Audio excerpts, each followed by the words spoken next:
wonderful conference. Now, my interactions with Jay go back to the time when I was in Texas. I'm not sure if you guys knew, Jay was actually in Texas for a while. So I had the pleasure of sharing a lab with Jay, also Mike Schatz as well. And these were during the early years of the crack propagation experiments. And it was really quite entertaining being in the lab during these experiments, because I'd be working on some stuff, and all of a sudden just bang! There'd be this loud sound coming from the other side of the lab, usually followed by Steve kind of whooping and hollering after these things broke. So it was very, very entertaining. Jay and I also got into several debates, one debate in particular about what is the most powerful energy source in the universe. Around that time, we had adopted a dog named Scout. And I kept talking in my lab about how much energy Scout had. And Jay just scoffed at me. He said, "You haven't seen energy until you've spent a day with my son Shachar," who was about 4 years old at the time. And the wonderful thing about this is we actually were able to do an experiment on this. So this picnic, this camping trip that Harry was talking about yesterday, we showed up in our car, and we got out of the car with Scout. And Shachar immediately runs up to Scout, grabs the leash, and then just took off. And the two of them were like running around for the entire weekend. So after the weekend, we got back home, and Scout walks into the house and just all over the ground. And I was telling this to Jay the next day, and he's like, "What did you say?" I think he said Shachar just kept running the entire time. So this is a good example of a debate where I was wrong and Jay was right. I think there's plenty of examples of this situation where Jay has turned out to be right.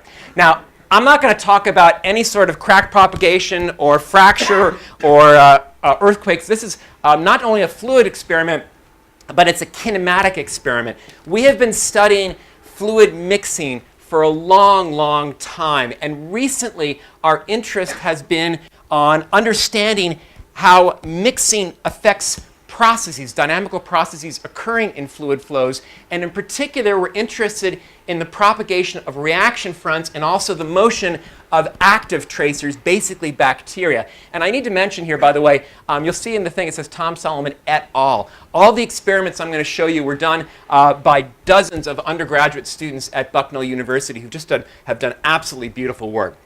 Now, the key on pretty much everything I'm going to talk about in this talk is the idea of barriers. And specifically, what we're doing here is we're taking the tools that were developed to understand chaotic mixing, specifically this idea of manifolds as barriers, and extending them to these problems of front propagation and active mixing here. So I think everybody here knows what front propagation is, but I love putting this slide up anyway because this picture of this flame front, this forest fire, looks so much like our experiments. Several of my students have kind of commented about that. But let me talk about how we handle the theory.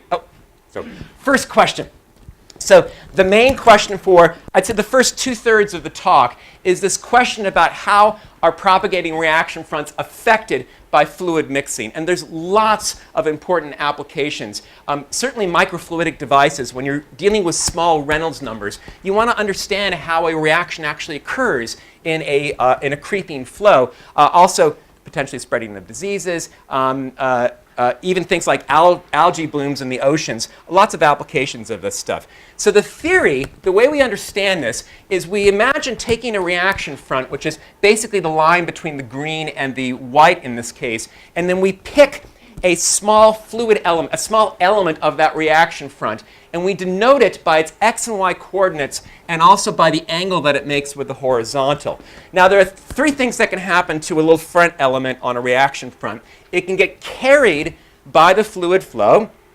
It can actually propagate, or what we say burn, relative to the flow in a direction perpendicular to the tangent to the front, or it can actually get rotated by the fluid flow itself. So what you end up with is a system, a three-dimensional system of ordinary differential equations that describe this front element in the flow. Now, a little preview of the last 1/3 of the talk. It turns out that almost the exact same theory describes swimming organisms in a flow. So if you think about a swimming organism, it can also be carried by the fluid flow. It can swim relative to the flow, and it can also get rotated by the flow as well. It's going to turn out that we're going to have to do some slight modifications to the theory to take into account the swimming direction, but that's the last 1/3 of the talk.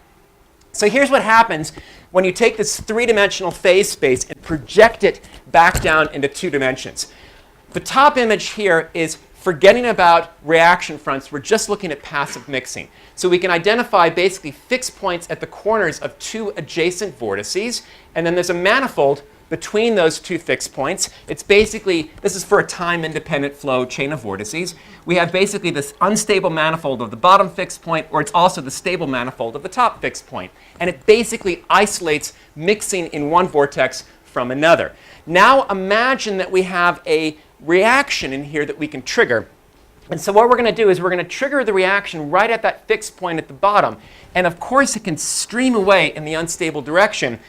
Excuse me, but it can also propagate outward against the incoming flow. And what happens is it keeps propagating until it reaches a point where the outward propagation velocity and the inward flow balance each other. And that point is what we call a burning fixed point. So we use the word burning to talk about reaction fronts here. And just like the regular fixed points have manifolds attached to it, the burning fixed points also have manifolds attached to them. And we call these burning invariant manifolds. So like the passive manifolds, the burning invariant manifolds act as barriers. But here's an interesting difference. They actually only block in one direction. They're one-way barriers. So for instance, if I trigger a reaction over here, then when it travels to the right, when it reaches that point, now the reaction direction and the flow direction are in the same direction. So it goes right through that. And similarly, reactions up here will go right through that barrier and stop on this one. I can show you this very nicely in a simulation on the next page here. So I want to point out what's going on here. So we have 2 nearby vortices. And what this red curve is in fact the burning invariant manifold. And if you look at the direction of the arrow, that's showing you the direction in which it blocks. Now watch what happens here. The blocking direction actually switches at this cusp. And so let me pause this. So what you have here is this manifold is blocking inward fronts on the left side and blocking outward fronts on the right. So what we're going to do here is we're going to trigger a reaction at this point. It's going to get carried by the flow, but it's also going to spread because it is a reaction. And watch what happens to this when it reaches the manifold. So you can see that it stops dead along this part of the burning invariant manifold, but goes right into the center where the direction switches here. And so that's kind of a good idea about how these manifolds actually work. So what we can do is we can actually think about how we could actually measure this experimentally. It so happens with this pair of vortices, or with a chain of vortices, that you have 2 manifolds that are each blocking outwards. So if you trigger a reaction in the middle, it has to go all the way around this before it can actually get into the center of the vortex. So experimentally, the way we do this is using a Magneto hydrodynamic forcing technique to generate the fluid flow. And what we do is we have a chain of magnets with alternating polarities, so north up, north up, etc. This chain of magnets is underneath a box with a very thin layer of an electrolytic fluid. We run a current through that fluid, and the current interacts with the alternating magnetic field to produce the chain of vortices. Cool thing about this is that if we move the magnets, we can move the vortices as well. So this is how the reaction that we're using. We're using the excitable version of the Belousov-Zhabotinsky chemical reaction. Basically, this is stable until we dip a silver wire into the center, and that triggers a pulse-like reaction. The BZ system actually being excitable, it actually relaxes back. So that pulse, it's like the forest fire, but imagine a forest fire where the trees grow back really fast. So you can then burn it down a second time if you want. That's basically what's going on with this. It turns out that the fact that it's a pulse reaction makes no difference as far as the theory is concerned.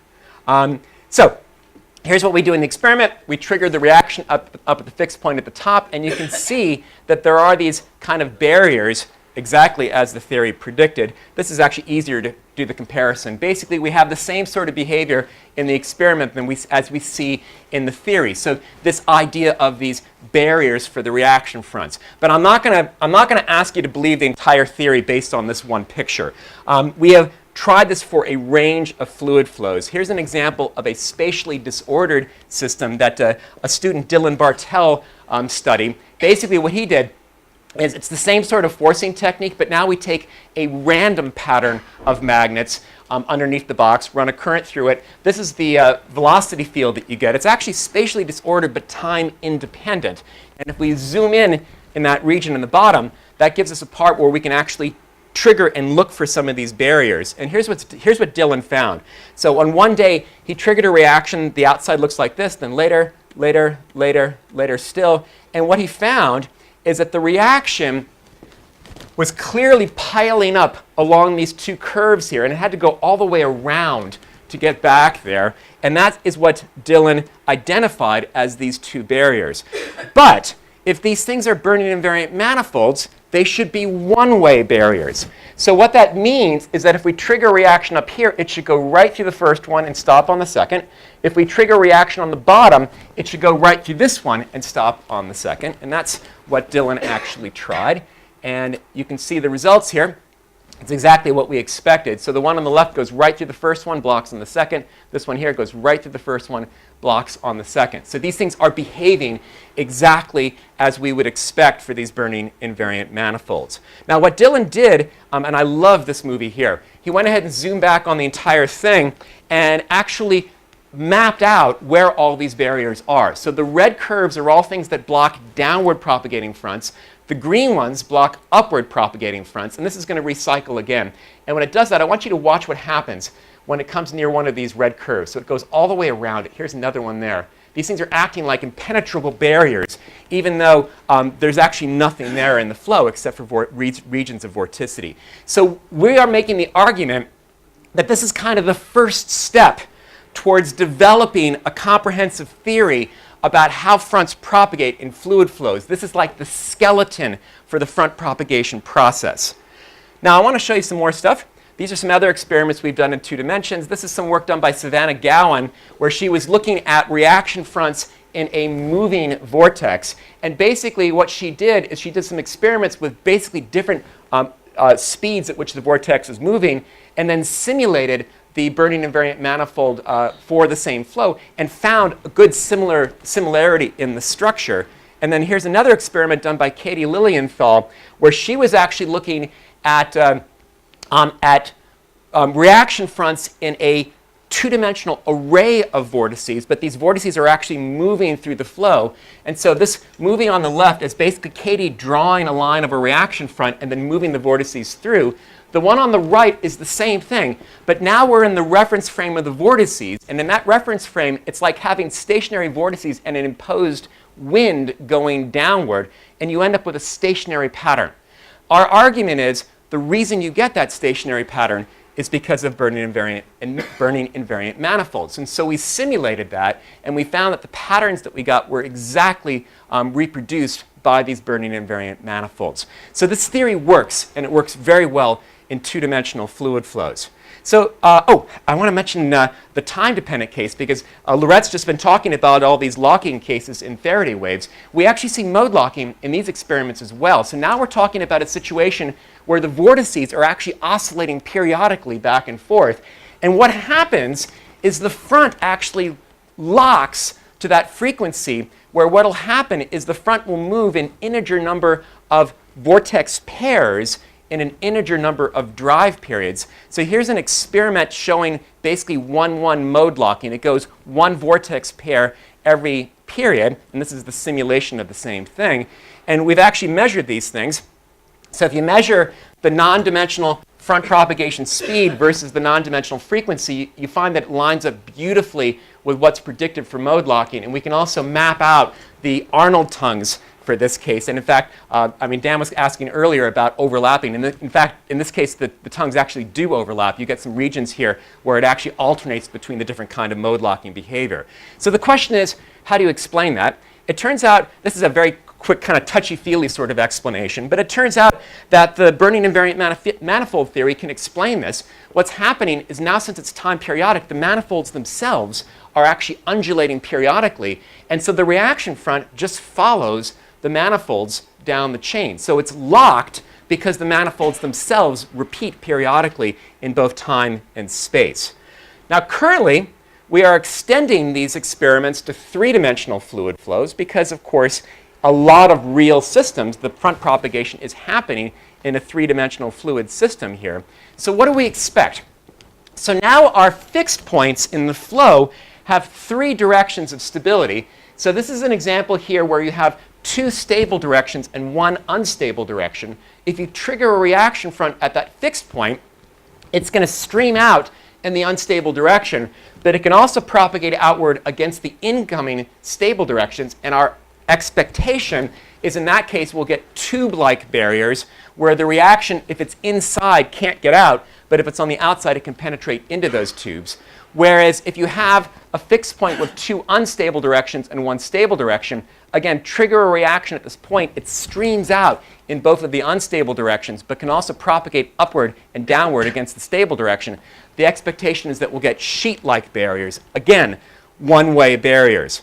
So here's what we're doing experimentally. We have a flow that is a superposition of a horizontal chain of vortices and also a vertical chain of vortices, again, forced using a Magneto hydrodynamic technique.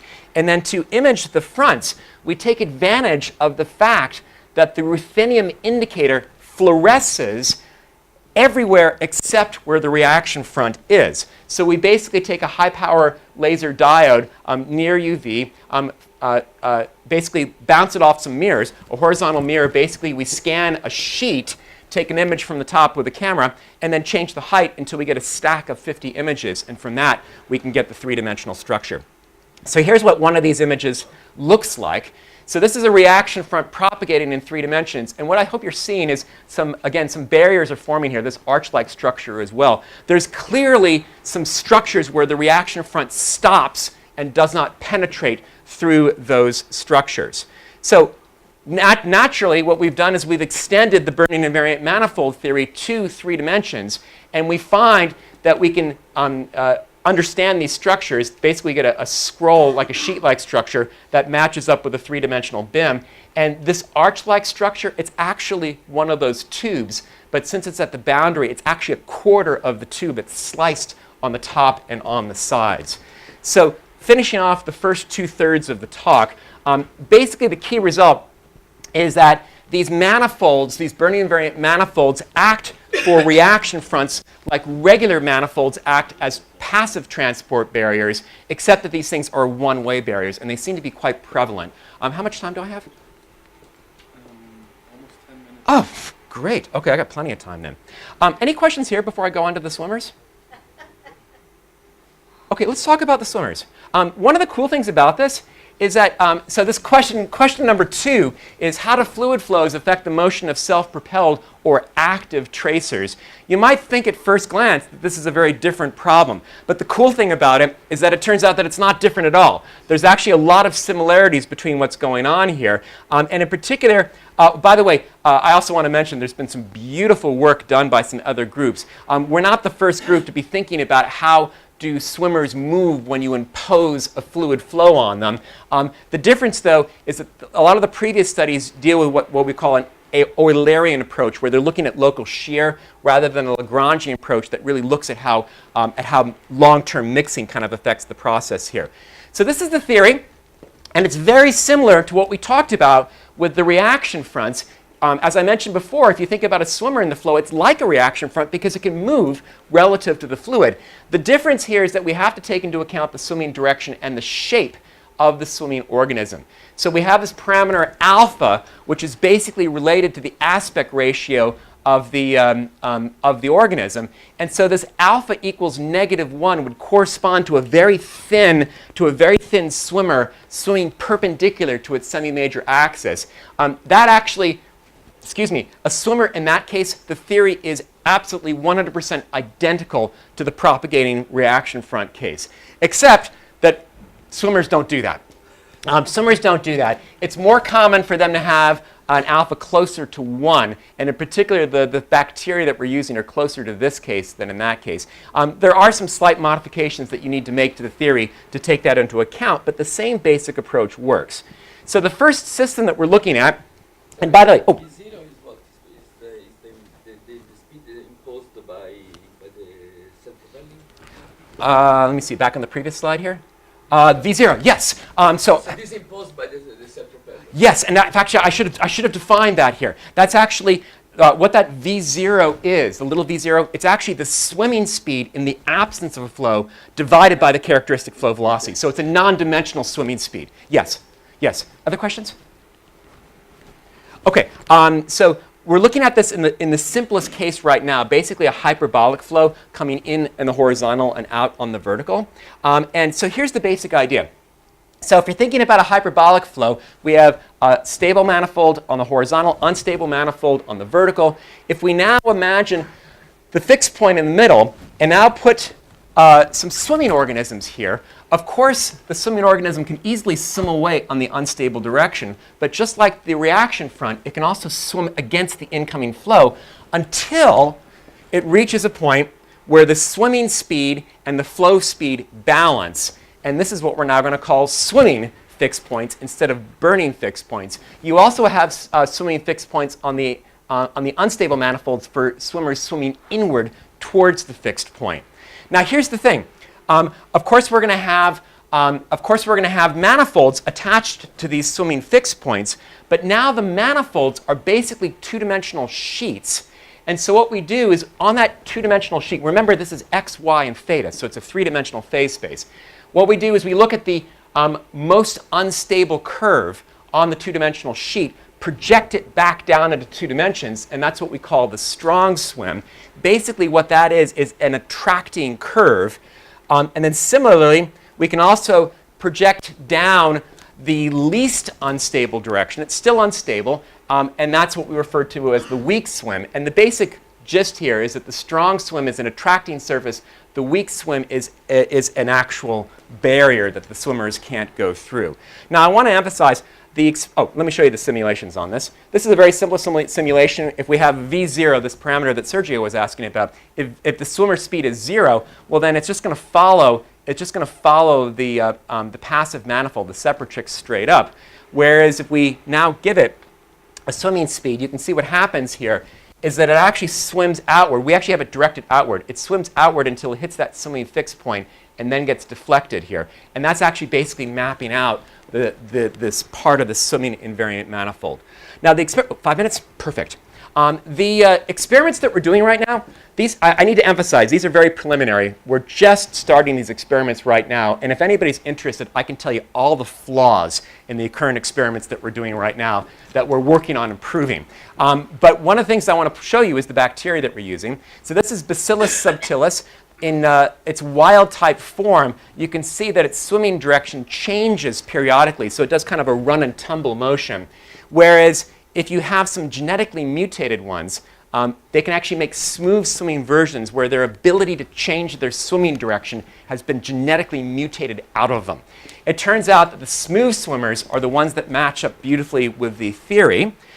We can actually modify the theory for the wild type. We just haven't done it yet. And here's the basic idea. So our initial experiments, we actually did this in an inverted T in a microfluidic system. And here's what we actually find. This, again, is very, very preliminary.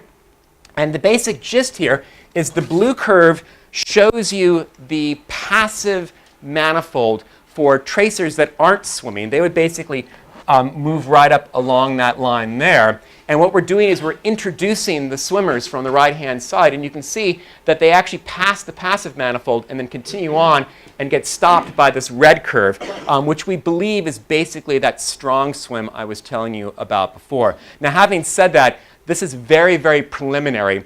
I think it shows qualitatively the behavior that we're looking at, but from a quantitative perspective, there are some flaws in this experiment. Most notably, the concentrations are so high that there's some collective behavior going on in the swimming, and they're also bumping into each other. So we're in the process right now of modifying this.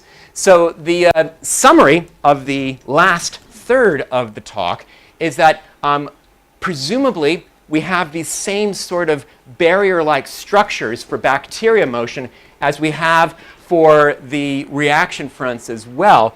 And the key thing I want to leave you with is this idea that you can take these ideas of fluid mixing, basically manifolds in particular, and apply them to a more general problem as well. And that's what we're hoping that we've succeeded in this case. So I know we've got a coffee break coming up, so I'm going to stop now rather than taking the last 2 minutes so people can get their coffee.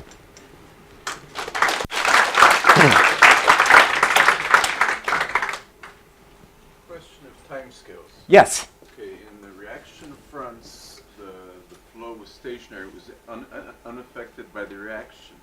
But now suppose you have a flow that now couples to the reaction. I imagine if you separate timescales, everything is... Yeah, this is a really good question. Actually, Anne DeWitt at Brussels is specifically looking at that question as to what happens when the reaction itself drives the fluid flow. At the moment, the experiments that I showed you were way beyond that limit. Basically, what we're doing is since we're imposing our own fluid flows on it, we're imposing fluid flows that are significantly stronger than any flows caused by the current itself. Having said that, in the case of the bacteria, that's going to be a huge issue because when you have large concentrations, they actually spontaneously generate some collective motion. It's both a twist and, in my opinion, a really interesting twist in the problem because you can imagine a situation where you can have kind of a self-consistent process where the impurity affects the flow, but the flow affects the mixing of that impurity, which then feeds back and affects the flow itself. Personally, I think that's a really, really interesting question, and it's something that we're hoping to look at. I don't think we're ever going to see that with the reaction fronts, because the fronts that we're dealing with, their effect on the fluid flow is very, very minimal. But I think we might be able to see that for the bacteria. Can you move the magnet? Yes, we can move the magnets.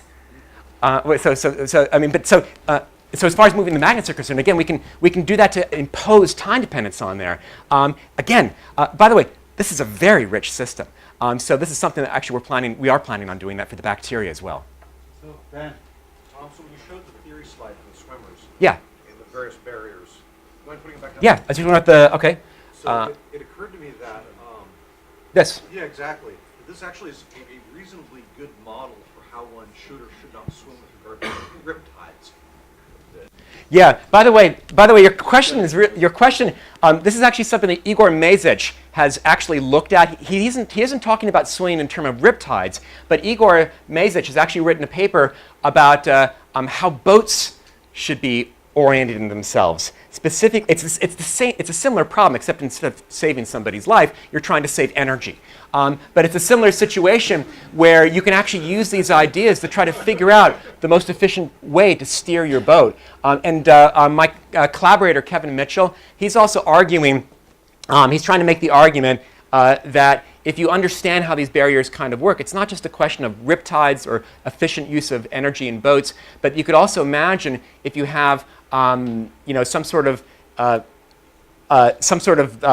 algae bloom in the Gulf of Mexico, and you want to figure out how to target ways of eliminating it. Instead of just bombing the entire Gulf of Mexico with an algicide, you can actually look for where these barriers, which would be really awful, you can look for where these barriers are and try to target things so that you don't have to pollute the whole thing. But yeah, theoretically, I think the riptide is a really good example of that. Okay. I don't know if this can be quick. I was going to ask if you can. Why don't I ask you a question over coffee? Okay. On that note, let's go for coffee and we can